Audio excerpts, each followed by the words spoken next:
Kicking off at number 5, the Nosferatu, 30 Days of Night, which has been a long time coming really, and this is a 2 for the blood price of 1 because the fantastic 2007 movie starring Josh Hartnett is reason enough to check out this fictional portrayal of vampires, and I've no idea why that film gets so much hate, but it's awesome. For this particular entry though, we'll obviously be focused on the 2002 graphic novel series created by Steve Niles and Ben Templesmith that tells the tale of the unwitting town of Barrow, Alaska, the northernmost settlement of the frozen north that for 1 month every year is cast into complete and utter darkness. And that, as you may imagine, means one thing and one thing only for vampires: an all-you-can-eat buffet. Yeah, whilst it's an exciting and incredibly fresh premise, which it is, it also features one of the most genuinely compelling depictions of vampires in modern fiction. And to do that, it does away with the age-old beauty and serene mystery often captured in vampire fiction, and instead it turns them into beasts, creatures that are far more similar to sharks than they are of the average vampire. And it works. The most telling of these is Vincent, the antagonist of the series, although in the movie he is depicted as Marlowe. As it explains, Vincent's vampire, otherwise known as the Nosferatu, were once ruled by an elaborate council of elders who, after deciding to reveal themselves to the human race, were completely destroyed and persecuted, dwindling to only a handful of vampire survivors. After a millennium, Vincent led his vampire in secret, lingering in the shadows of the world until humanity had completely forgotten about their kind, maintaining themselves as creatures of just myth and legend. Now, I won't spoil anything, but obviously that kind of goes awry, mainly down to the fact that they messed with the wrong damn town, but still, they're awesome. In the series, vampirism is portrayed as a virus which is spread through contact with vampire blood. It kills those afflicted by it, turning an infected human undead, where they grow a mouthful of shark-like fangs and bleak, lifeless black eyes. Obviously then you've got the superhuman strength, acute hearing and sense of smell, teleportation, telepathy, glamour, the ability to resurrect your burnt ashes via a single drop of blood, but that goes without saying at this point. Vampires. Swinging in at number 4, every vampire ever, Anno Dracula. Whew. Yeah, this one is as equal parts in depth as it is awesome. Now, if I said to you, what do you think would have happened if in the events of Bram Stoker's Dracula, instead of saving the day and all of humanity, Van Helsing is defeated by the vampiric overlord Count Dracula, ushering in a brand new age where vampires rule the entire planet in a secret, shadowy coalition? Well, Anno Dracula answers that very question, and the result is a wholeheartedly captivating series that just so happens to portray perhaps the most malevolent vampires of all time.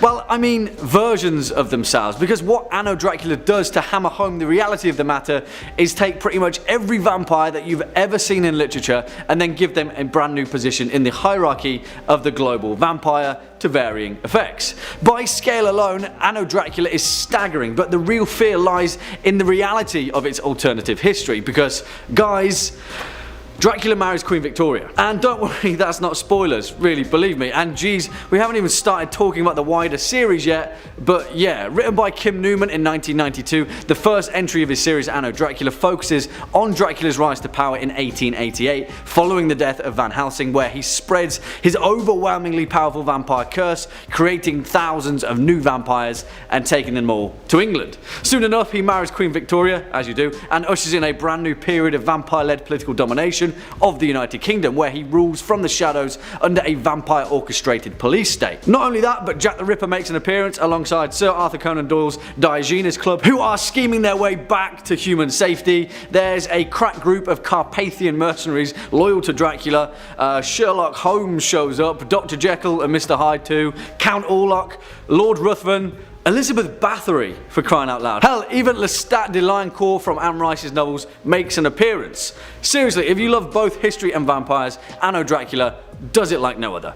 And talking of Lestat, coming in at number 3, we've got Cars. That's right, folks, the Pillar Men are vampires. They drink blood, sunlight hurts them, they can make more monsters like them, they're super ancient, they have superpowers, and now we're talking about JoJo's Bizarre Adventure on Top 5 Scary. Way to go, team. Of course, Cars is the most powerful of the Pillar Men. Just look at how Joseph had to deal with him in Battle Tendency. After learning that he is truly immortal, and not even the sun can destroy him, JoJo literally fires him into space ice to freeze up and float around for the rest of eternity. That is a crazy powerful vampire. Like a lot of the other vampires on this list, Cars has superhuman strength, speed, and regeneration, but those powers are augmented by a connection to the world around him. He can sense all sorts of things that are invisible to the naked eye, changes in air pressure, tiny sounds off in the distances, rising temperatures, all seen by the all-seeing Cars. Plus, he's infused with the DNA of everything on Earth. He can evolve on the fly, always putting him ahead of the competition.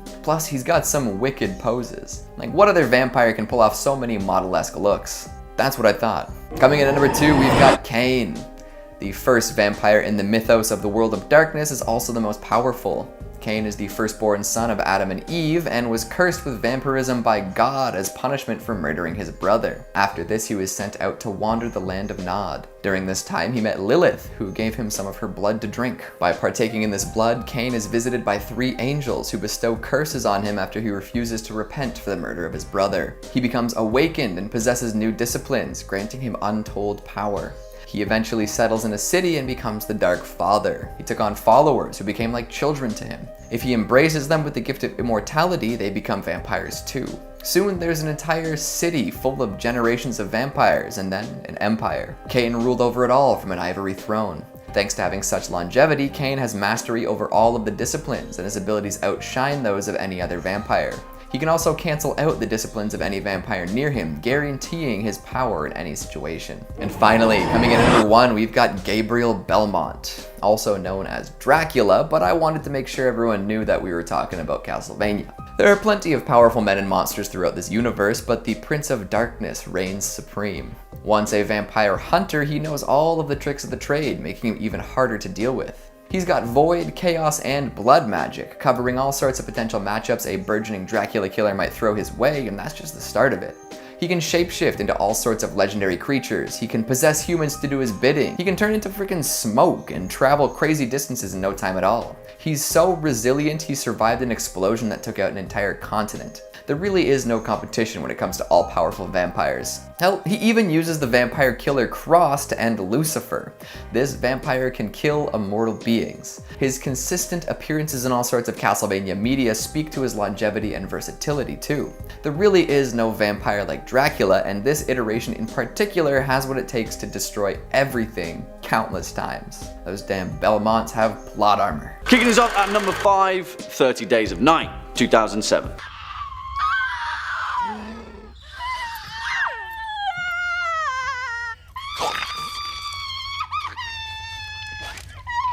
And to be honest with you guys, I still can't understand the lack of critical acclaim that this film received, because in my book it's one of the most faithful adaptations of vampire fiction that I've ever seen. The thing that makes 30 Days of Night so endearing, without mentioning its stellar cast and performance, is that the villainous vampires in the film are so captivatingly original. They're bestial and primal in ways that horror cinema has rarely ever captured. Based on the comic book miniseries of the same name, written by Steve Niles and directed by David Slade, 30 Days of Night focuses on the small town of Barrow, Alaska, as it enters its 30-day long polar night, and it just so happens that a band of ancient vampires turn up on a ghost ship ready for an interruption-free, all-you-can-eat buffet. Josh Hartnett as Sheriff Eben Olsen absolutely knocks this film out of the park, as well as supporting roles from Melissa George, Ben Foster, and Mark Boone Jr. 30 Days of Night is violent in all the right places, suspenseful in just the right amount, and a fitting tribute to the devices that make vampire fiction so damn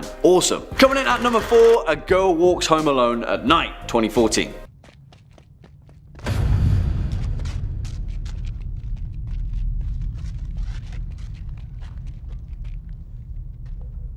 Now, I'm going to go out on a limb and say that this film probably went under the radar for most people, and with a tagline stating it as the first Iranian vampire western, then I wouldn't exactly besmirch you for not taking note. But if you haven't, what you've missed out on is one of the most unnerving yet beautifully captured demonstrations of vampire cinema in recent times. Written and directed by the awesome American-Iranian director Anna Lily Amirpour, and also produced by none other than Frodo Baggins himself, Elijah Wood, A Girl Walks Home Alone Nocturne at Night tells the tale of a lonesome vampire who stalks her prey in the fictional Iranian ghost town of Bad City. The film stars the relatively unknown actress Sheila Van, who plays the title role of the girl, who also turns out to be a corporeal vampire of legend who spends her days in lonely isolation, spooking unwitting pedestrians at night and feasting on villainous criminals just for kicks. I'm going to shoot straight, this film isn't exactly full frontal horror, but where it really shines is in its atmospheric dread and bleak demonstration of the human condition. Also, it's just really good. Coming in at number 3, Thirst, 2009.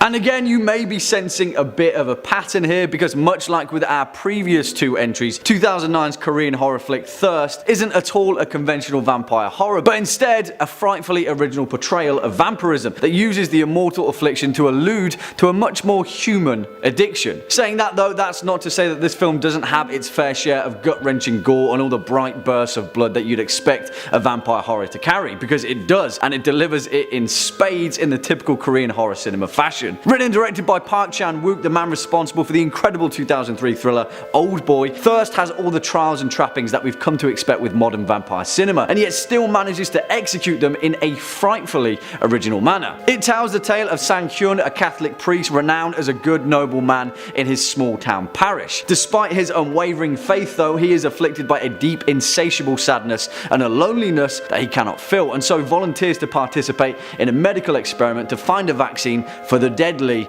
Emmanuel virus. Of course, we know how that usually goes, and Sang-hyun quickly morphs into a virulent, vigorous, viral vampire. But the thirst doesn't end there, and for those of you going into this movie with zero expectations, you'll discover more charm than expected, as well as genuine, fear-inducing moments of complete and utter shock and awe. It's strange because in places this film is endearing and warm and fuzzy, and in others it's batshit crazy and full of gut-wrenching horror. It walks a fine line, strikes a fine balance, and still manages to be an incredibly original depiction of vampires. Great movie. Swinging in at number 2, Near Dark, 1987.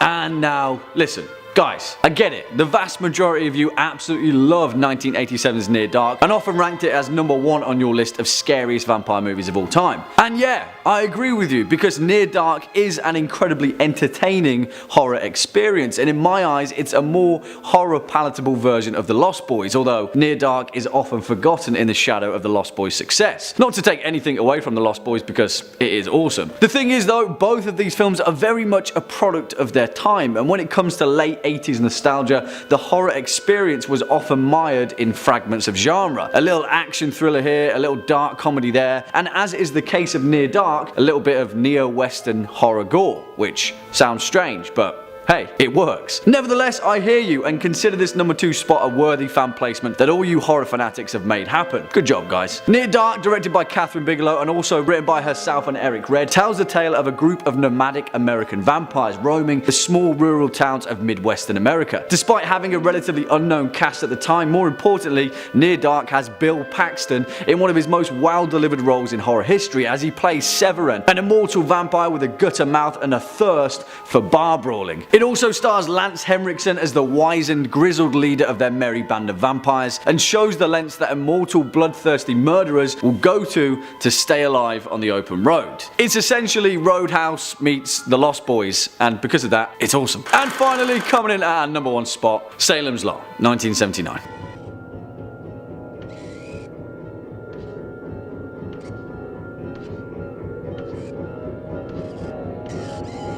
Okay guys, I'm gonna level with you. The only reason that this entry didn't make part 1 of this list is because, as I explained, it's technically a TV miniseries, and much like 1990's it doesn't hit the parameters of the term movie. But you know what? What the hell? Throw me out the window like little Ralphie Glick, forget I ever said anything, and give Tobe Hooper's legendary 1979 miniseries the credit it deserves, and stick it at our number 1 spot for the scariest vampire movie ever made, because it is exactly that. We'll just forget the fact that it was released in 2 parts. Hey, whatever. That's fine by me. I remember the first time I accidentally caught a glimpse of that bedroom window scene as a kid, and I was so incredibly terrified that it took me many years after that to even realize it was a story about vampires. I just thought it was about horrifying children in pajamas floating through the air, and I wasn't about to watch a feature-length rerun of that. But obviously, as I got older and finally had the courage to read the original Stephen King novel of the same name, it was evident that Salem's Lot was perhaps the greatest fictional depiction of vampires in anything, really. Because here's the thing, it manages to strike an incredibly delicate balance,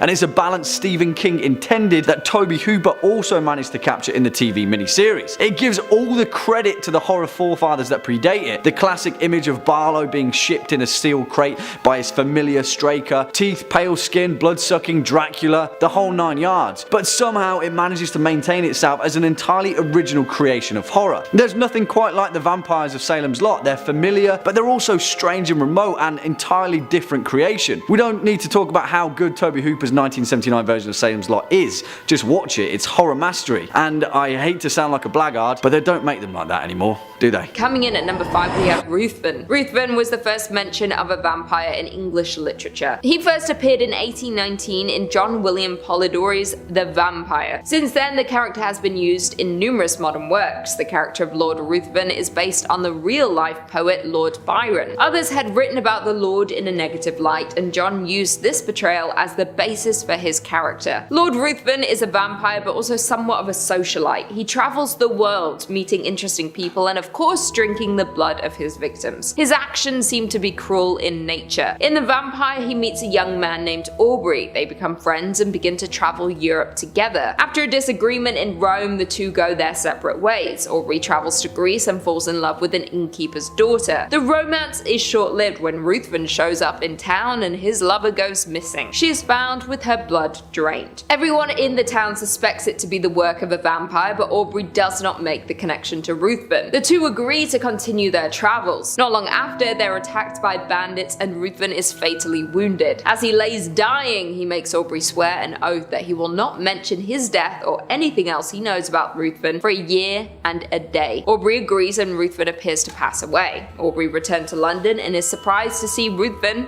alive and well. He reminds him of his oath and warns dire consequences should he speak of what he knows. Not long after, it's clear Ruthven is attempting to court his sister to torment Aubrey. They plan to marry on the exact day that the oath expires. Aubrey tries everything he can to attempt to warn his sister and save her from this monster. Although vampires have been expanded on and characteristics changed since then, the story has the classic character. He is alluring and uses this to trap his victims. Coming in at number 4 we have Carmilla. Carmilla, also known as Makala, was one of the first female vampires. The story of Carmilla was published in 1872. In the story, she is a female vampire who preys on young women. She finds her female victims, often stalks them for many years of their life before seducing them. In this book, she first meets her victim at the age of 6. She visits her in her nursery, laying down beside her and smiling. When the little girl Laura falls asleep, Carmilla disappears. Laura convinces herself this was a childhood dream, but she never forgets about the girl she met in her room when she was young. The story forwards to when Laura is a teenager. A girl in the village suddenly passes away under suspicious circumstances. The town general goes to investigate exactly what happened. While he is away, Laura and her dad come across an overturned stagecoach. A mother and her daughter, who is Carmilla, were in an accident. With her mother being in a hurry to get to her destination, she leaves Carmilla in the care of Laura's father. Laura and Carmilla recognize each other from all those years ago. Although they don't understand it, they begin to form a friendship with one another. Laura begins to have nightmares, and soon after she becomes ill. Her health gets worse and the nightmares get more intense. She is taken to the doctor and her father comes up with a plan to help her recover. They go to the old town ruins for a picnic. The town general runs into them as they arrive and tells them of the vampire who is draining the blood of young girls as they sleep. Carmilla arrives at the ruined village when she is instantly recognized by the general. He attacks her, but she gets away. She disappears, and just like that, Laura's dreams come to an end. The townspeople confront Carmilla at her tomb and end her reign of terror over the people of the town. Carmilla is the original prototype for a legion of female vampires. Next up at number 3,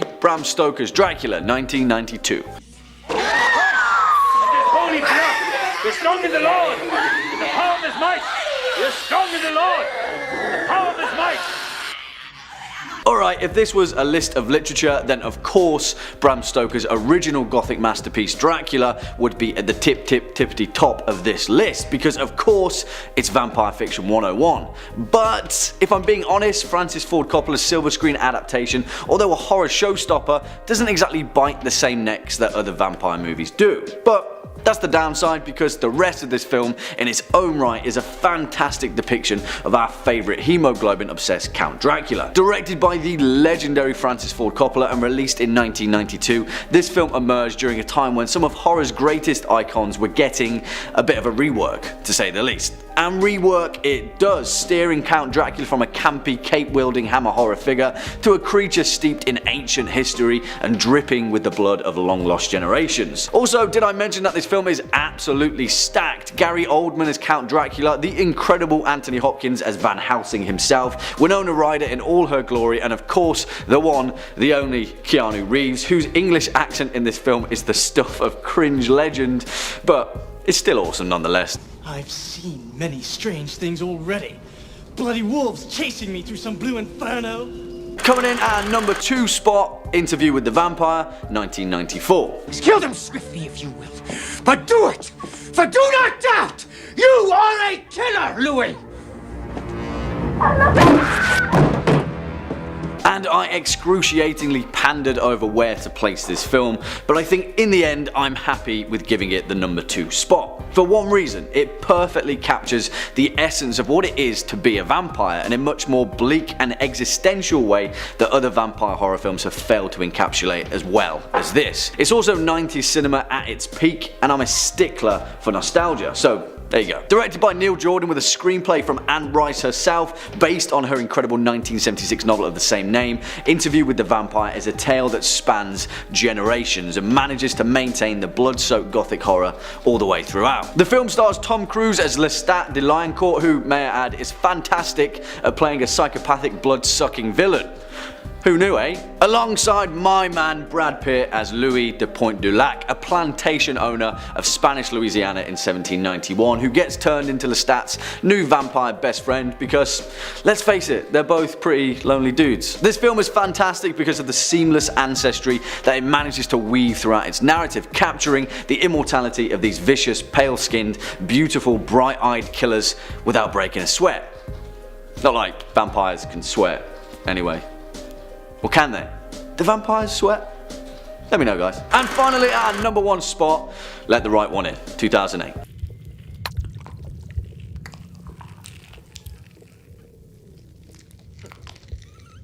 Nej! Du får komma in! Oh man, I'm just going to go out and say it. I adore this film. And please watch this first before the 2011 remake Let Me In, although I will give that the credit is due because the remake is still a decent horror film.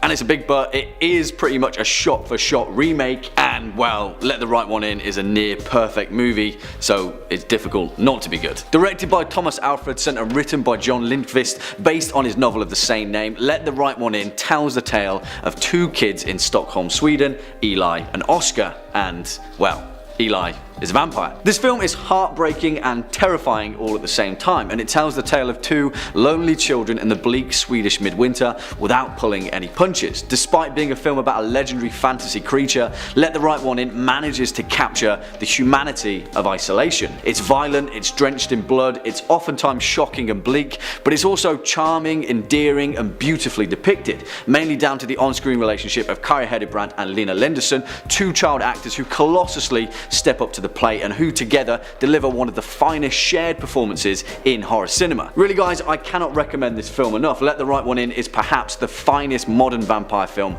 ever made, and for that, it deserves the number 1 spot on this list. Coming in at number 5, we've got Boneless Boys. You may be familiar with the claim that vampires are shapeshifters. Depending on who you ask and what vampires they're familiar with, you'll get all sorts of different stories about men who turn into beasts. Bats are a popular figure, but there are also tales of cats, dogs, wolves, rats, and more. Hell, if you've seen Dracula 3D, you'll know that some might even transform into gigantic praying mantises and scuttle up the stairs to kill your dad. They're quite versatile vampires. But you might not know about another type of shapeshifting some folks say they have. One that makes them even more versatile than any beastly form could ever hope to be. That's right, I'm talking about the boneless vampire. What do you mean boneless? Well, I mean they literally have no bones. Now, I can't prove this, but tell me, have you ever seen a vampire's skeleton? Whenever they die, whether it be by stake or by fire, they disintegrate into dust or other similar vampire particles, right? They leave no bones behind because there are no bones. It's a revelation, I know. But they can still walk and talk like any other humanoid, but with the added benefit of vampire powers. Plus, this bonelessness means they're fantastically flexible,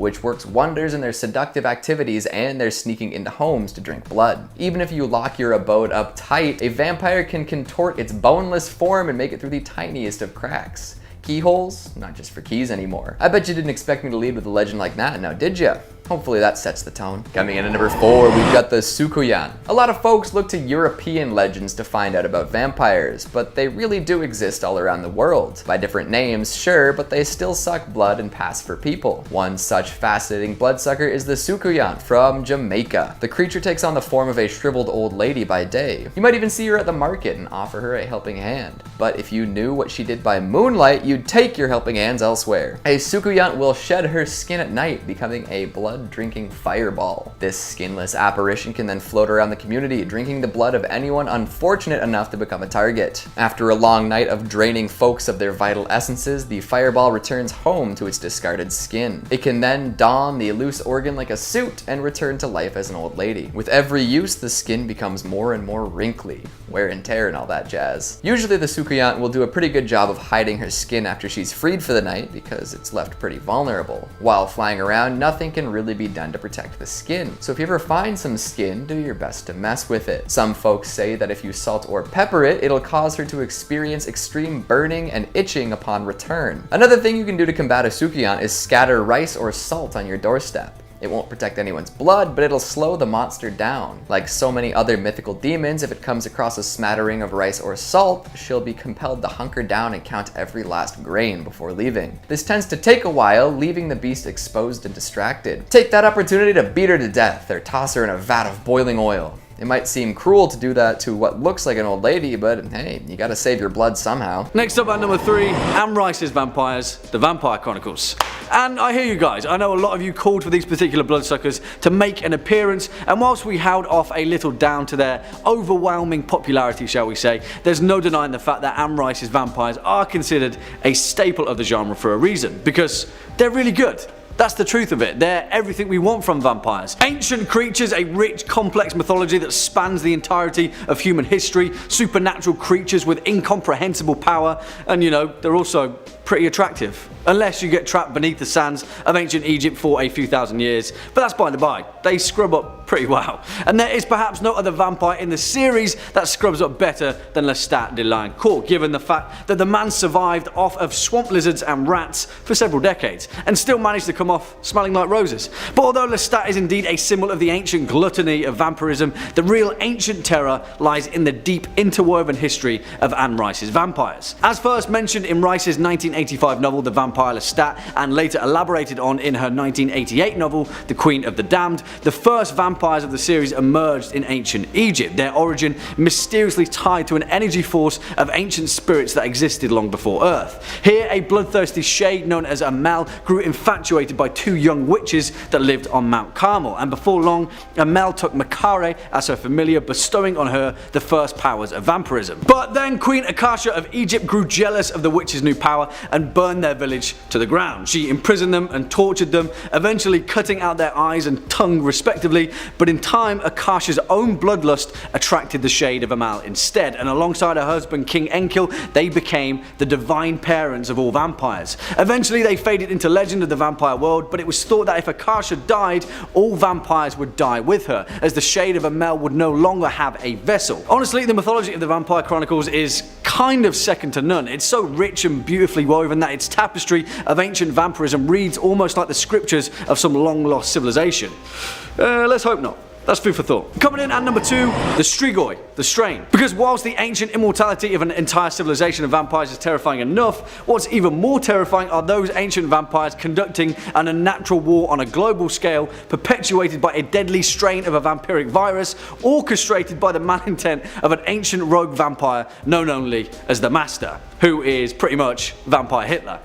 Yeah, and don't expect the highly stylized feasting of Anne Rice's vampires, because in the Strain, if you're unwittingly turned into a Strigoi against your own will, you've got a gross little worm wriggling inside you, and no one wants that. In fact, it's the physiology of the Strigoi where the terror truly lies, because more so than any other vampire species, these guys are just straight up gross. I really mean that. They're really, really nasty. And the Strain quickly becomes more of a biological horror with a sheen of the supernatural more so than anything else.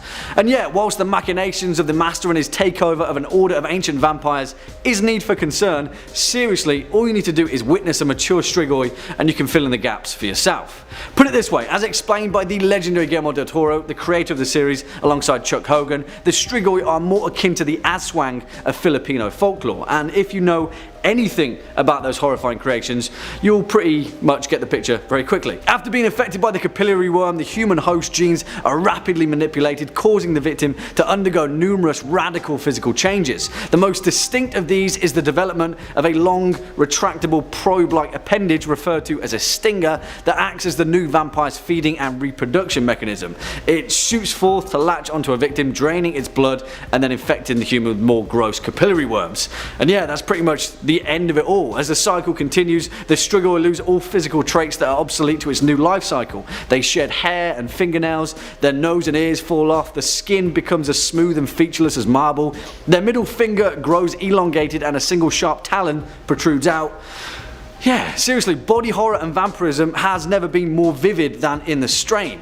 Give it a read or give it a watch, because it's really gross. And finally, coming in at number 1 spot, the Grandfathers, the Dark Tower. And yes, because truth be told, there are few fictional representations of vampires that are as genuinely terrifying as those penned by Stephen King. And although the vast majority of this entry should be specifically tied to that of his 1975 novel Salem's Lot, we also have to feature the wider expanded world of Stephen King's vampires, and the most powerful of them all, Type 1 vampires, as elaborated on in the wider world of the Dark Tower. Now essentially there are 3 types of vampire in King's macroverse. Type 1, the most powerful, Type 2 and Type 3. Simple, right? Also, spoilers, because here we can't talk about Type 1 vampires without referencing the brave and tragic tale of Father Donald Callahan. Now, if you've read Salem's Lot, that name will sound incredibly familiar, but Callahan, through his trials and tribulations as a newly created vampire, learns a whole host of horrifying truths about vampires. And as it turns out, Kurt Barlow was merely a very small fish in a very big pond. A blood-sucking fish, of course, but that's by the by. Now, purely from a narrative perspective, King has a way with words that seem to capture the innate terror of what a vampire truly represents, that although they seem frighteningly similar to what we think we should know about vampire lore, pale skin, strange eyes, long teeth, drinking blood, they're also incredibly alien, and that's the fine balance that King seems to capture to staggering effect. They're the literal definition of otherworldly creatures, and particularly as the town of Salem's Lot discovers after Kurt Barlow sails upon the shores of New England, because even if you do manage to survive one of the most powerful Type 1 vampires of the New World, unfortunately for Callahan, there's plenty more where that came from, because the most terrifying of them all are the Grandfathers, an order of ancient evil that are so impossibly powerful that a host of parasitic bugs follows them wherever they go to feast on those that they slaughter. Do you know how overwhelmingly evil and powerful you need to be to create an entire ecosystem of insects? These guys are only ever alluded to in one particular scene of the Dark Tower series, and I'll say no more because it's nightmare fuel enough. Yeah, that's reason to take our number 1 spot. The Grandfathers. They just sound creepy, don't they? Kicking off at number 5, Afflicted, 2013.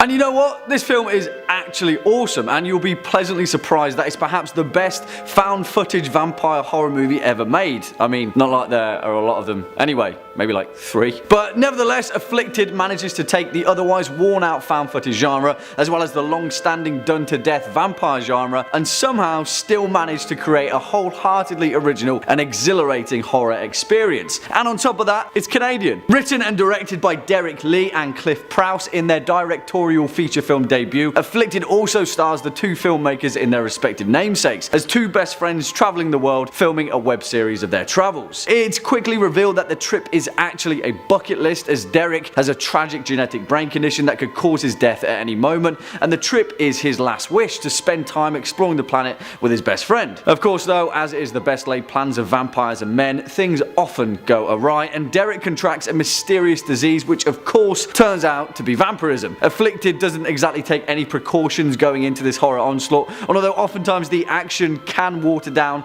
the genuinely fear-inducing moments, the one thing that carries through in this movie is its unstoppable energy. Start to finish, it's literally as if the life and undeath of vampirism is the very lifeblood of this film, coursing through its veins, seeking the next helpless horror fan to feast on. It's a strange mix of both new and old, but even stranger still, it actually works incredibly well. Next up at number 4, Only Lovers Left Alive, 2013. What is that? Oh, negative. That's delicious. Blood on a stick.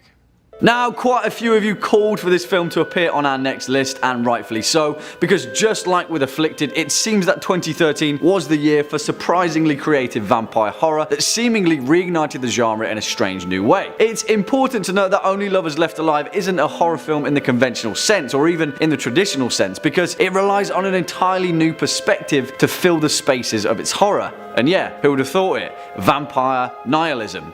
Vampirilism. Maybe it'll catch on. Written and directed by Jim Jarmusch, the film stars Tom Hiddleston and Tilda Swinton as Adam and Eve, two immortal vampires that have lived countless lives across the ages as musicians, poets, scientists, and purveyors of all the mysteries of existence. In the 21st century though, things are a little bit different, and Adam and Eve both live in an overwhelmingly different age, where the blood of the human population has been grossly contaminated by the modern environment. This film covers many themes, and it effortlessly says a lot about the human condition without saying much at all, whilst also capturing that ageless enigma of bloodthirsty vampires and the strange, alluring beauty that they often permeate. Again, at first glance, the traditional horror of this film isn't easy to pick out, but instead it manages to give a much needed breath of life into the genre, whilst offering insight into the terrifying existential implications of living forever and the price that comes with it. Also, it's reminiscent of 1983's The Hunger, starring David Bowie, Catherine Deneuve, and Susan Sarandon, which would have made this list, but yeah, I don't think YouTube would like it. Coming in at number 3, we've got Vampire Pumpkins. Legends are weird, alright? And this one's no exception. I don't quite understand how this came to be a common conception, but it's well documented by the ethnologist Tadimir Vukanovich. Apparently, there was a long-standing belief in the Balkans that if you left a pumpkin or watermelon out for more than 10 days, it would become a vampire. That's right, the gourds would transform into humanoid bloodsuckers. I think I understand Akira Toriyama's vampire comic a little better now. Imagine that, leaving a pumpkin on your stoop for a solid fortnight after Halloween and waking up to an empty yard. Most folks would assume some vandals made off with it, planning to smash it with baseball bats or throw it off a building. But no, it actually just turned into a vampire, and now you're gonna get seduced and bit.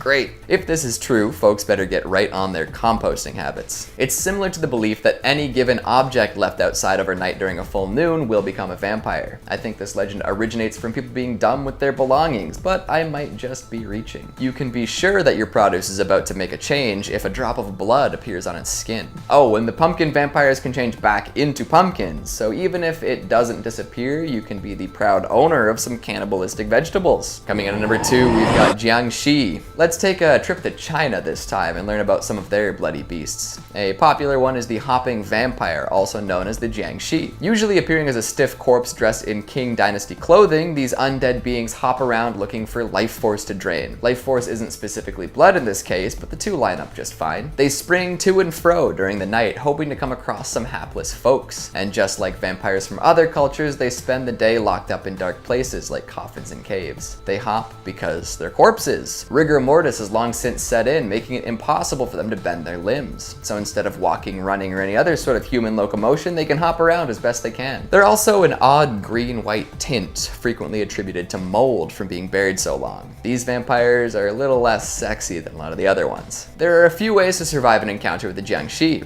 You can write a spell in chicken's blood on a yellow piece of paper and stick it to their forehead. Or you can use a sword forged from Chinese coins that has been charged under moonlight. Apparently throwing sticky rice at one will draw the evil out. Maybe they were just hungry. Oh, and connecting this to the boneless bits, although I don't know if that really applies here, conventional wisdom says that a piece of wood could be installed at the bottom of a door to prevent Jiangshi from entering. It's always fun to connect those dots. And finally, at number 1, we've got the Blood Countess. When discussing the origins of vampires, many folks look right to Vlad the Impaler. This Wallachian prince is more than likely the inspiration for Count Dracula's name, as he was a member of the Order of the Dragon. Being a member of this order gave him the surname Dracul, which is only one letter off from the name we know and fear today. But even though Vlad tended to be violent and steak happy, the real blood drainer was waiting in Hungary. Elizabeth Ballery was a countess well known for her brutal lifestyle. Legend says that she tortured and killed over 650 women throughout her life. In true vampiric fashion, she believed that bathing in blood of young girls would keep her young. She was going for a youthful appearance, not eternal life, but you can see how that might have influenced vampire lore. Ballery drained plenty of girls of their blood in order to keep herself young. This practice also seems to be a little more sadistic and fetishistic than Vlad's brutal display of slain enemies. The knife is old and could be dirty. It could give you blood poisoning. Please, let me do it. The oldest remedy, and for the curious amongst you, our first flag post in the rich lore of vampire fiction is 1979's Nosferatu the Vampire, directed by the legendary filmmaker Werner Herzog, which depicts Klaus Kinski being the creepiest Count Dracula ever depicted on screen, building upon the critical surprise success of F.W. Murnau's 1922 German adaptation Nosferatu. Obviously, we can't begin this list without giving a direct nod to these bloodthirsty stalkers of the silver screen, but here, for this list, we're diving into the lore behind vampires in literature, and to do that we have to first begin with a little bit of history. You see, the term vampire wasn't actually as prolific as you may imagine, and the actual origin behind its etymology is still a matter of debate. It wasn't until 1734 that the English language first saw mention of these creatures, although some French, German, Austrian and Serbian literature contained an allusion to vampires as early as 1718, which was believed to be derived from the Slavic form for vampire. However, others believe that the Slavic languages in turn borrowed that word from a pre-existing, less assuming Turkic term which means witch, Uber. And even stranger still, there are records of that term in Old Russian that dates back to the 11th century, believed to be borrowed by the Turkish term that relates to the same ancient pagan practice, Upiri. However, the first ever mention of this term in recorded history was back in 1047, written in a letter to a Novgorodian prince which referred to him as Upir Lichich, which seemingly served to name him as an undead priest. Although not in direct correlation, it is thought that Upir Lichich would later literally translate to wicked vampire. Interesting, right? I mean, the ancient etymology of it, not the fact that a secret kingdom of bloodthirsty pagan priests may have existed somewhere in ancient Russia. Now, semantics aside, the exact notion of vampirism has existed in folklore for millennia, passed down through means of spiritual texts and oral tradition. Albeit much more demonic in origin, the ancient Mesopotamians, the Hebrews, ancient Greeks and Romans all had tales of creatures that we would consider to be a precursor to the modern vampire. In these many tales of ancient belief, the act of blood drinking was actually quite prolific and often attributed to demons and spirits that would eat flesh and, well, drink blood. In fact, pretty much every nation on earth has had some form of blood drinking undead revenant or demon, which in some cases even acted as a deity to several ancient belief systems. You see, it's no wonder that the very essence of the vampire has long been ingrained in our cultural psyche. However, it wasn't until the late 17th and 18th centuries where these same shared cultural fears would begin to make themselves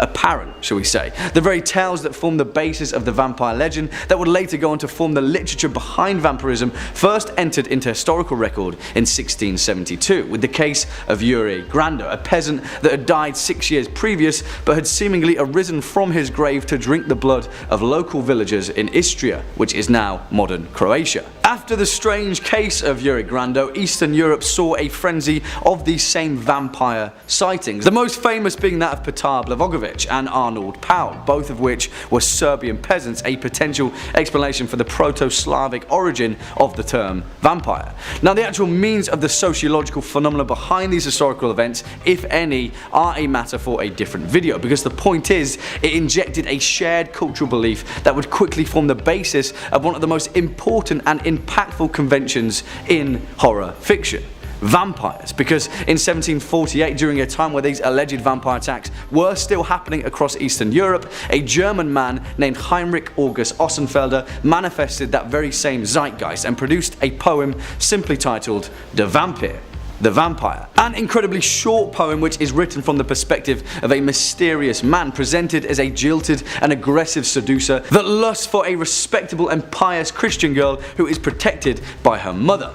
In it, the term vampire is only addressed twice, with, as in Vampires Unmortal, folk on the Theses portal, and in Till I myself avenging to a vampire's health, a drinking him toast impale Tokay.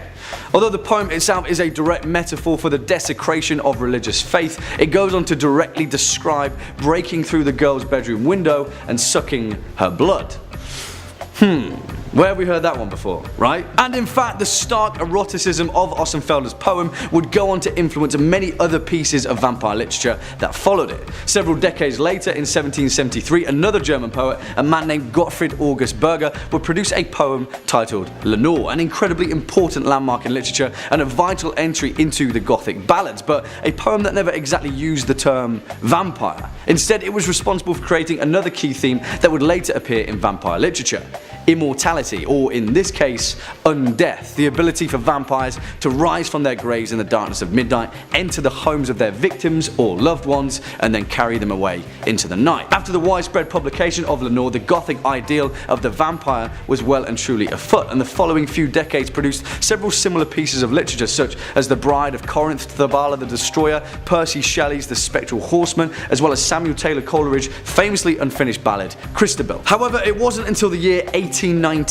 where vampire literature really began to become solidified, when a man named John Polidori created the first prose piece of vampire fiction ever: The Vampire. It featured the iconic Lord Ruthven, the character of which was actually based upon Polidori's good friend and patient, the notorious Lord Byron. Now, whilst Byron also had a stab of his own at vampire literature, this was the first moment in literature where a fully formed vampire character would emerge, but more importantly, it served to paint Lord Ruthven as an anti-hero, seemingly down to Polidori's admiration for the whims of his friend Byron, which would form the basis of a trope rarely seen in horror or Gothic fiction, but would go on to become a key component of its themes: that of the sympathetic villain, the anti-hero. Now, how many likeable vampires can we name now in popular fiction? There's just too many of them, and all of them the heroes or heroines of their own stories, but back then, this was cutting edge stuff, or cutting teeth, I guess. The impact that Polidori's work had on vampire literature was huge, and throughout the 19th century, the masses couldn't get enough of our blood-sucking contemporaries.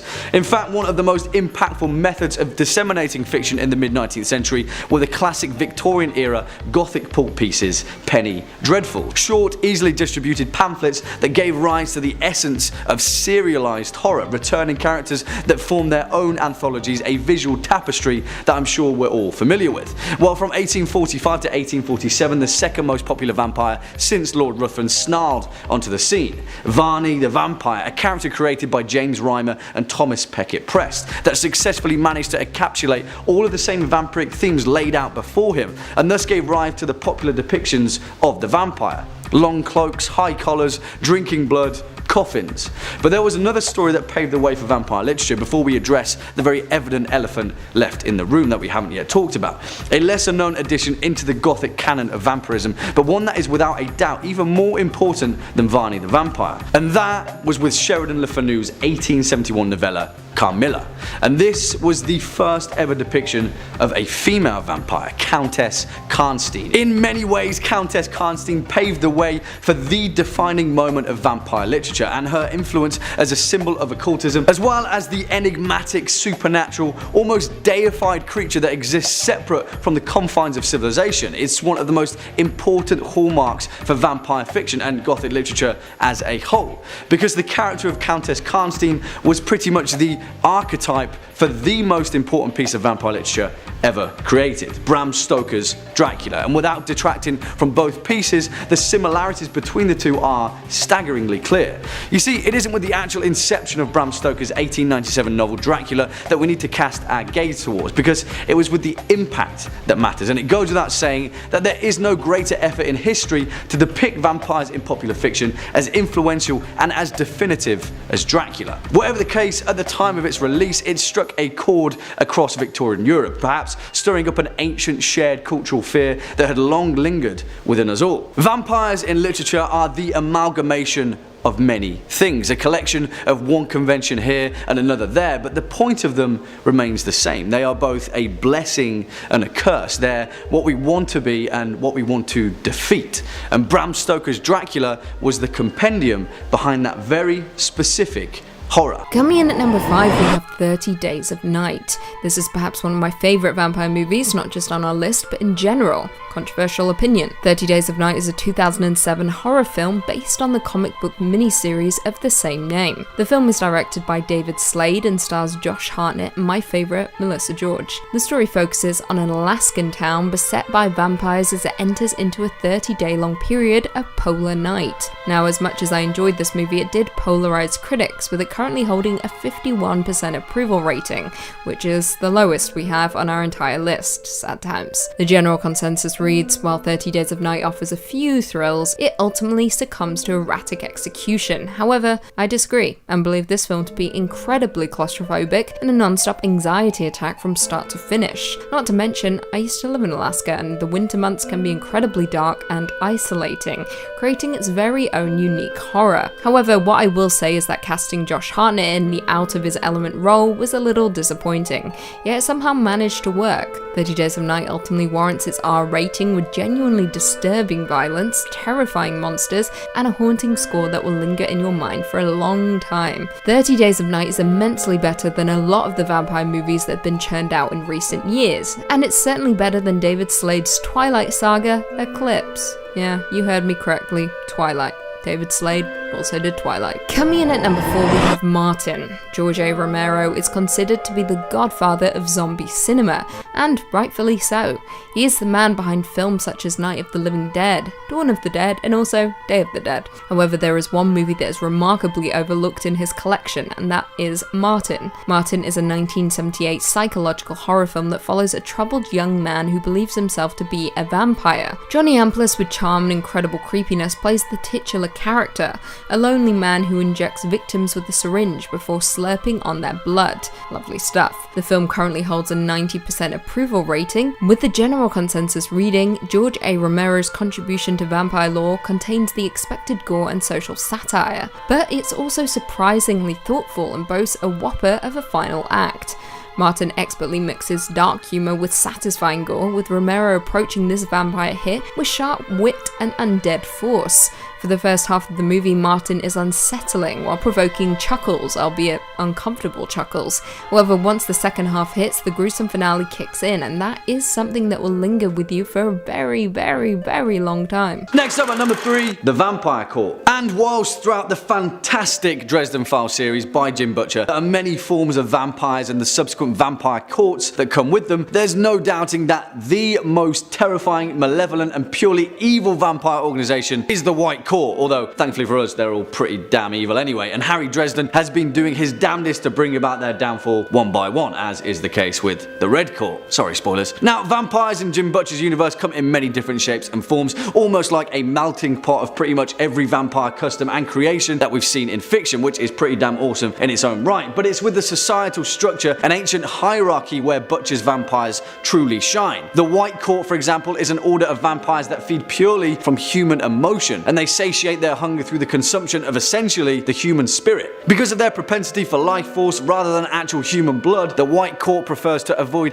any direct confrontation with their enemies, and for the most part they're a court of schemers and ploy makers hidden within the shadows, pulling the strings. Essentially, the White Court are the East Indian trading company of the vampire world, and they pull the strings on the rest of the blood-sucking immortals around them. On the other hand though, there was also the Red Court, a vile sect of fleshy, bat-like humanoid creatures that use the glamour of a skin mask to disguise themselves as humans, living and preying on society for years on end. As more akin to the traditional vampires of legend, the Red Court were particularly dark in their approach to feasting off of human blood, and operated mainly in Central and South America, where they reared entire villages of humans like cattle to feed upon. Then there's the Black Court, a diminished sect of vampires who were essentially born from the stereotypical Dracula of legend, but were hunted and eventually destroyed thanks to Bram Stoker's novel, which in Butcher's universe was published as a how-to guide for the layman to hunt down and kill vampires. Don't you just love the Dresden Files? Swinging in at number 2, the Vampiri. We cannot make this list without laying down Brian Lumley's incredible Necroscope series, and I'm fully aware that many of you Top 5 Scary viewers are particular fans of his resounding horror series. The thing is though, Lumley completely shook up the concept of what makes a vampire so fervently that in some cases it's hard to tell where monster of folklore legend begins and alien parasitic monstrosity ends. And believe me, don't worry, I say that as a good thing, not a bad thing. In Lumley's Necroscope series, first written in 1986, gone are the classic interpretations of the vampire legend, and instead Lumley's vampires are a leech-like parasite from an ancient world deep in the cosmos. Through a painful and grotesque process, these alien leeches attach to their host and begin a symbiotic life cycle that grants them their immortality of legend, as well as many other devious superhuman machinations. What makes Lumley's Vampiri so awesome though is that they're essentially the vampire version of Marvel's symbiotes, and their life cycle is wholly similar to that of a fungal creature, transforming its host through a slow spore-ridden process that turns them into the immortal villains that populate Lumley's Necroscope series. Because of that incredibly unique process though, the Vampiri leeches can also infect other non-human entities, such as in a few cases foxes or wolves, and then so begins Lumley's absolutely awesome fictional explanation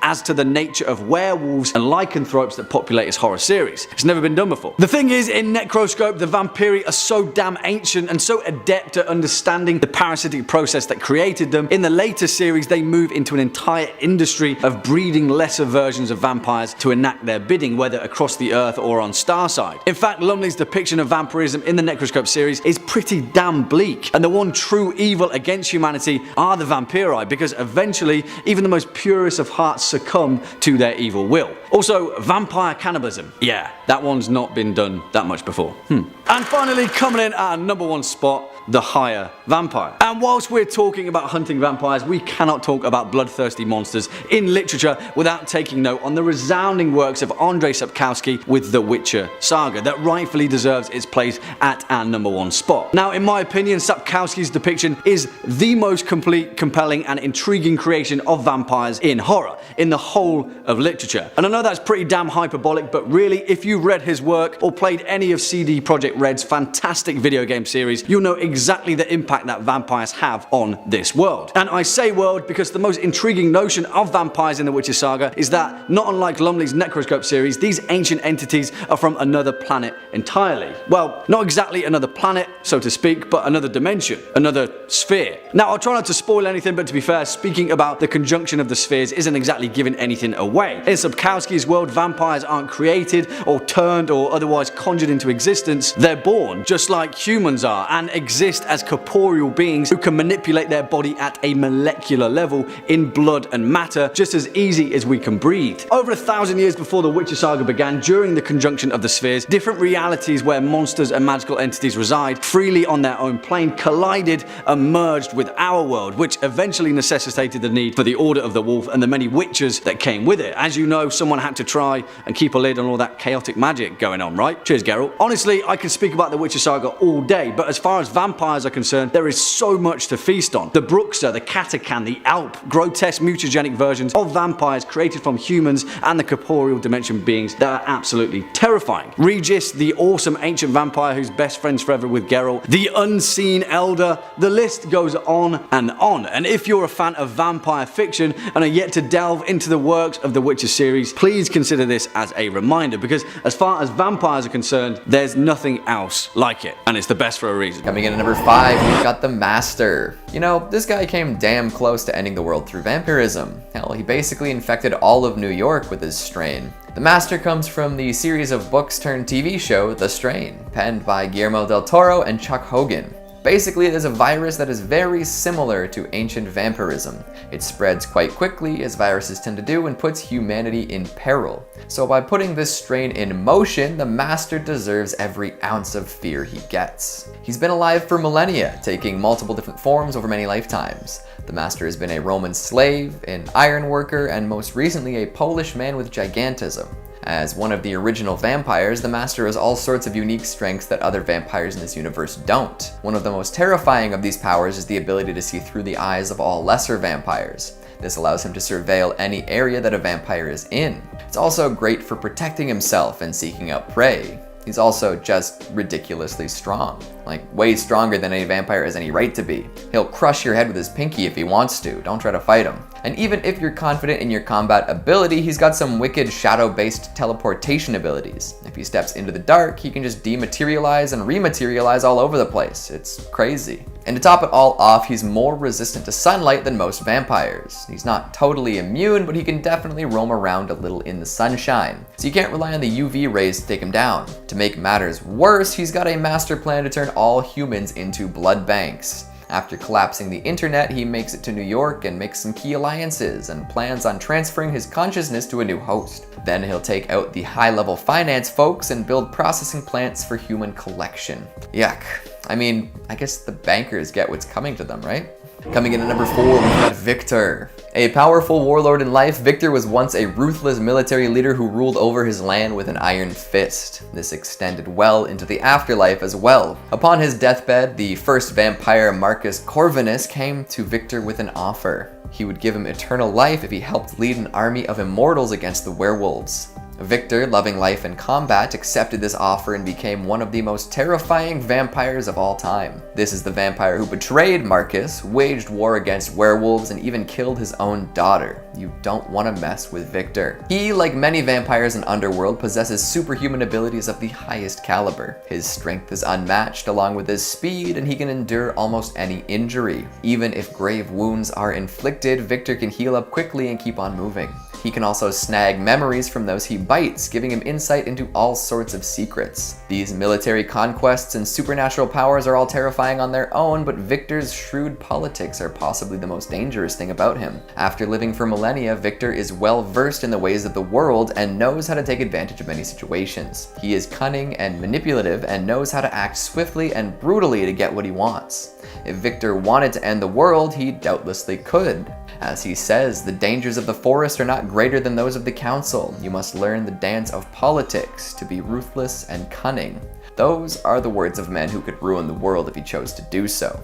Coming in at number 3, we have Cronus. From the legendary mind of Guillermo del Toro, we have Cronus, a 1993 Mexican horror film and also del Toro's first feature film. The plot concerns an antique dealer named Jesus Gris, who stumbles across Cronus, a 400-year-old scarab that, when it latches onto him, grants him youth and eternal life, but also a thirst for blood. As Jesus enjoys his newfound vitality, he's unaware that a dying old man, Dieter de la Guardia, has sent his nephew Angel to find the scarab and bring it back to him, but Jesus will not give immortality up easily, even risking the life of his orphan granddaughter.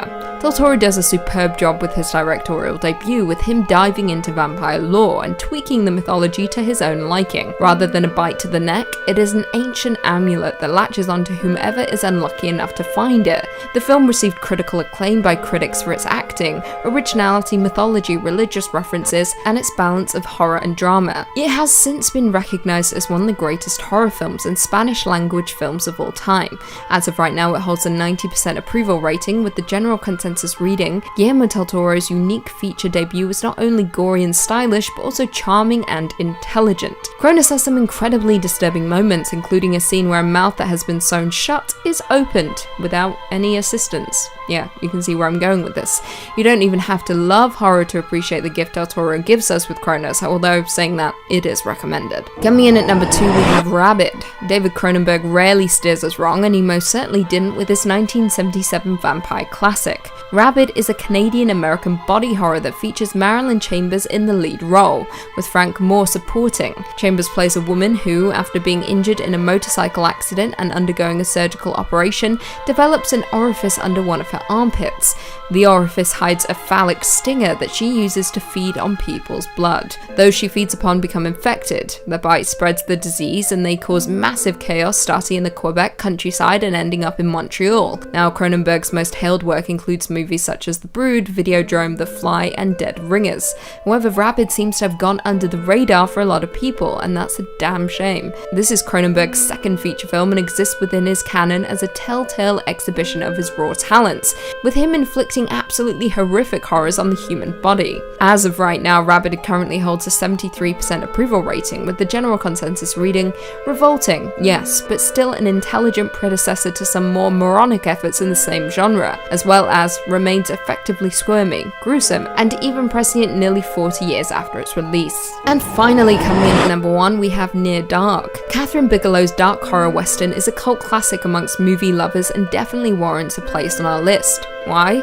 Because far too many people have not seen this movie, and it hurts my soul. Released in 1987, this neo-western horror stars Adrian Pasdar, Jenny Wright, Bill Paxton, and Lance Henriksen, and follows a young man in a small Midwestern town who becomes involved with a family of nomadic American vampires. Near Dark was an incredibly fresh take on a genre that had found new popularity in the comedy genre, and it paved the way for even more iconic movies down the line. However, like many horrors of its time, upon release it was met with scathing reviews. However, time has been good to Near Dark, with the film gaining quite the intense cult following over the years. As of right now, it currently holds an 88% approval rating, with the general consensus reading, Near Dark is at once a creepy vampire film, a thrilling western, and a poignant family tale, with humor and scares in abundance. A remake of the film was announced in October 2006, however, in 2008 it was announced that the project had been put on hold due to similarities in conception with Twilight. Yes, I know it's incredibly upsetting to hear that Near Dark was cancelled because of Twilight. Coming in at number 5, we've got the Zimbabwe vampire. We'll kick this list off with a real blood drinker who got caught in the act. No stories from a friend of a friend, this one was literally discovered as he partook in vampiric activities. Plus, after he was caught, even more blood was found. It all started in the village of Sikiwu. A man who was known to sometimes lose his mind was walking alone when he spotted an elderly woman. Something overcame him and he attacked her with a log. If the attack itself wasn't enough, he was then overcome with a thirst for blood. He took out a sharp weapon and cut her throat before drinking the blood right there in the street. The man also had a large container with him, which he began to fill with some of the blood. Eventually, he was spotted by some concerned citizens who tried to stop him, but at that point, he fled the scene. Villagers then banded together to attempt to find this vampiric killer and eventually did. After a hasty manhunt, they were able to find the man, restrain him, and bring him to the police. Nobody had expected this man to be so bloodthirsty, but it seems as though it was something he quite enjoyed. The container he brought to fill with blood should be evidence enough of that. The man was arrested and has not engaged in blood sports since. Was this a real vampire? How did he know he was looking for blood originally? It's possible that he did just experience a mental break and went berserk too. But if he was a vampire, I'd be keeping an eye out in the community, just in case he managed to turn anyone else. The last thing a village needs is a burgeoning class of vampires. Just look to any classic Transylvanian tale for proof of that. Coming in at number 4, we've got vampire squirrels. Wait, what? Vampire what now? That's right. Within the past 5 years, researchers have managed to capture a fascinating and elusive type of squirrel on camera. Known as the Bornean tufted ground squirrel, this fluffy-tailed mammal proves that looks can be deceiving. It has the fluffiest tail of all mammals and really is quite cute. However, it doesn't act like you'd expect a squirrel to act. I guess most squirrels can be pretty aggressive, eh? Ever seen a city squirrel jump at someone for part of their picnic in the park? Still though, no other squirrels seem to have the blood drinking habit. Yep, these squirrels are vampire squirrels, or so the legend says. See, these squirrels, like vampires, are very hard to pin down. The video footage folks have of this mysterious creature is so limited that essentially nothing is known about them. but people have been saying that it wouldn't be too surprising if they hopped onto a wayward deer and took a quick drink. In fact, the forest-dwelling Dayak hunters say that these squirrels do more than take a sip or two of the red fluid. They go straight for the jugular, killing the deer. Once the animal is dead, these squirrels eat the internal organs, leaving behind disemboweled deer bodies. Imagine watching a squirrel take down an entire deer. Just incredible. Local folks claim that they've seen just that, but there's no reliable evidence to back these claims up. The squirrels live in the forests of Borneo, so if you don't want to get torn apart by any, maybe stick to Central Park.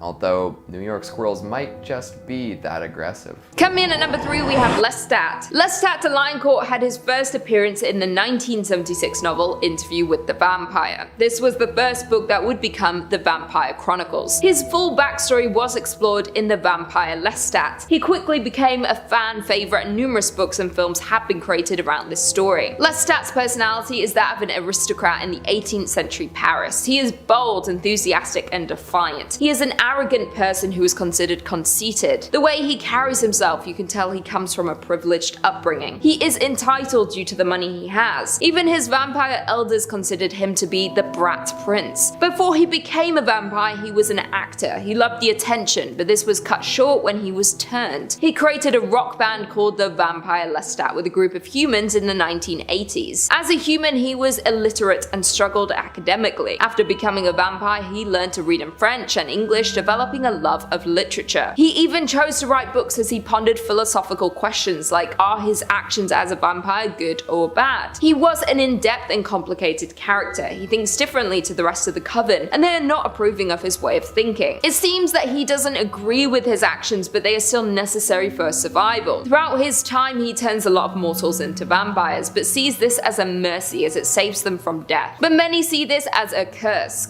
to watch those around you pass on while you live forever, while also having to hunt the innocent. Many of his friends who have been turned into vampires end up turning on him in anger as they are not happy with their new reality. Coming in at number 2, we have Ellie. Not all vampires look how you would expect. You can be changed into a vampire any time in your life. You are then frozen in time to be that age for eternity. For one young vampire, Ellie, she was turned at the age of 12. Her first appearance was in the 2004 novel Let the Right One In. Although she will now look this age forever, she is in reality much older than this. Her appearance makes it easy for her to trick people into trusting or helping her. The book focuses around Ellie's friendship with Oscar. Oscar has some morbid interest due to being unhappy in his life. Ellie moves into the house next door and they begin to befriend each other. We discover that Ellie has been a vampire for 200 years. We learn about how she managed to survive undiscovered all this time and her tragic start as a vampire. We learn about her short mortal life. She has a companion who helps her obtain what she needs to survive, but when he is unable to do this anymore, she is forced to start hunting for herself, putting her life and identity in danger. Ellie helps Oscar fight against his bullies and tries to help him gain control of his life. Ellie, although around 200 years old, still has the mind of a child with the powers of a vampire. She struggles with her loneliness due to immortality. She loses control of her actions and of her situation. She causes a lot of suffering to those who come into contact with her. Oscar hopes being her companion can end her reign of terror and give her the friend that she has always needed. And finally, coming in at number 1, we have Damon. Fever Dream is a 1982 novel by famous author George R.R. Martin, who wrote Game of Thrones. This vampire novel is set on the antebellum Mississippi River. The story takes place at the start of 1857. The story starts with the steamboat captain Abner Marsh, who is struggling financially to get his ship ready for sail. He finds a new business partner in a mysterious man named Joshua. He promises to help finance the ship and get ready to sail. Once they set off, Marsh starts to notice a few odd things about Joshua and his friends on board. They only leave their cabin after nightfall. When he is confronted, he says he and his friends are vampire hunters and they are using the Fever Dream boat to track some mysterious disappearances along the river. Once he trusts the captain, he reveals the full truth that he has created a potion, one that curses vampires from their need to drink blood. He has been seen by many vampires as a messiah destined to free them from the dependence on hunting humans. He's trying to reach and help as many of his kind as he can to stop any more harm coming to humans. Joshua is not the one to fear in the story, but the evil ancient vampire Damon. He hears about the efforts to cure his people, and he doesn't agree that this should be done. He has his followers board the fever dream and overpowers Joshua, taking control of all the vampires on board. The humans manage to escape, leaving the boat to the will of the vampires. Damon was the worst of all the vampires. He wanted to take over the world. He grew his followers at every chance he got. He was obsessed with maintaining and growing his strength and power. He was often cruel towards the humans. His evil and bloodlust made him destroy everyone in his path. Both humans and fellow vampires feared him. Kicking off at number 5, I Am Legend. Zombie vampires. Who knew that such a hodgepodge could become a genuinely terrifying hallmark of literature? Well, for those of you that have read Richard Matheson's phenomenal 1954 sci-fi horror, I Am Legend, you'll know that's exactly what it is. Genuinely terrifying. And although it was a half-decent movie, please don't lump this novel in with the 2007 Will Smith blockbuster, because the entire film kind of missed the point. But hey, that's not why we are here, is it? Written by Richard Matheson, I Am Legend tells a tale of Robert Neville, a reluctant scientist and the sole survivor of a vile pandemic that has ravaged the planet, a blood plague that seemingly turns humans into vampires. Throughout the opening of the novel, it is alluded to that this plague was a result of a devastating war, and this plague was openly spread via mosquitoes kicked up in the subsequent debris of society, which, you know, is already a pretty terrifying notion, because that could happen. Now, I won't get into too much detail about the actual narrative because there is a lot to be enjoyed in this novel, and if you can get your hands on it, I'd highly recommend reading it. It's not too long at all, and Matheson paints a vividly bleak picture throughout. The reason that I Am Legend's zombie vampire plague-ridden carriers end up on this list though is because of Matheson's attention to scientific detail, and as Robert Neville scours the wasteland of Los Angeles, learning more about the swarms of fleshy, bloodthirsty rippers that roam the streets at night, we're gradually given a real sense of physicality as to the bleak, feral existence Matheson's vampires are subject to. And I won't even go into detail about the ending without fear of spoilers, but if you're partial to a bit of existentialism in vampire literature, then please read this novel because its ending is a whole different kettle of fish. It will make you think twice about vampire folklore and the legend that comes with it. I Am Legend. Swinging in at number 4, Fever Dream. Again, if you're in the mood for a fantastically written, relatively concise novel about terrifying vampires and the resounding implications that come with immortality, please read George R.R. Martin's fantastic 1982 novel, Fever Dream. And yes, that's correct, before George was weaving Westeros and creating perhaps the finest fantasy series ever written, he was also indulging himself on immortal vampires that commandeered a Mississippi riverboat in the mid-1800s. Yeah. Now, if I had to choose purely from a technical perspective, Fever Dream may actually be one of the most complete and compelling works of vampire fiction ever written. If you're a fan of Martin's prose, then you'll find exactly the same kind of verve and style here, and what it serves to do is wholeheartedly humanize his immortal vampires and turn them into a much more complex kind of monster. Like with most of Martin's work, there is no black and white here, but instead shades of grey, and as you may imagine, that's a pretty difficult thing to do with vampires. However, the reason it only makes its way in at number 4 though is that purely from a horror perspective, it's not entirely as terrifying as some of our other entries, but in terms of depth and complexity, Fever Dream is second to none. It tells the tale of Abner Marsh, a grizzled steamboat captain in the mid-1800s, who is down on his luck during a particularly bleak financial crisis, but is then contacted by a mysterious, soft-spoken aristocrat, a man named Joshua York, who promises to finance a brand new riverboat for Abner, an opulent vessel named Fever Dream. And whilst obviously yes, this novel is centered on vampires, I'll say no more because the way the immortal society of vampirism is woven into this novel is a beautiful thing to witness, and the subsequent opposing blood masters that are spawned from it is a concept rarely looked at in vampire fiction. 2 words: Vampire Jesus. Coming in at number 3, we've got the Vampire of Buckinghamshire. Vampires have been terrifying forever, and this sighting is proof of that. Way back before Count Dracula or even Vlad the Impaler, there was a vampire sighting in Buckinghamshire. A woman had buried her husband after he died and was going through a difficult grieving period. 2 nights after the burial, she was startled awake. There was someone in her room. The person came closer and closer to her bed, and eventually it was revealed to be her husband. Sadness and terror overcame her as the husband climbed on top of her with the intent to kill. He put all of his weight on her and she nearly suffocated, but somehow she survived. The next day, she petitioned her friends to keep watch as she slept. The husband returned, but was scared off by the folks standing guard. After this, the vampire husband was seen all over town, attacking people for seemingly no reason. But nobody seemed to be able to pin him down. The townspeople asked the church for help, and the archdeacon wrote to the bishop. His advice? Dig up the body and burn it. the Archdeacon wasn't too happy with this strategy as he thought it was disrespectful to the man's soul.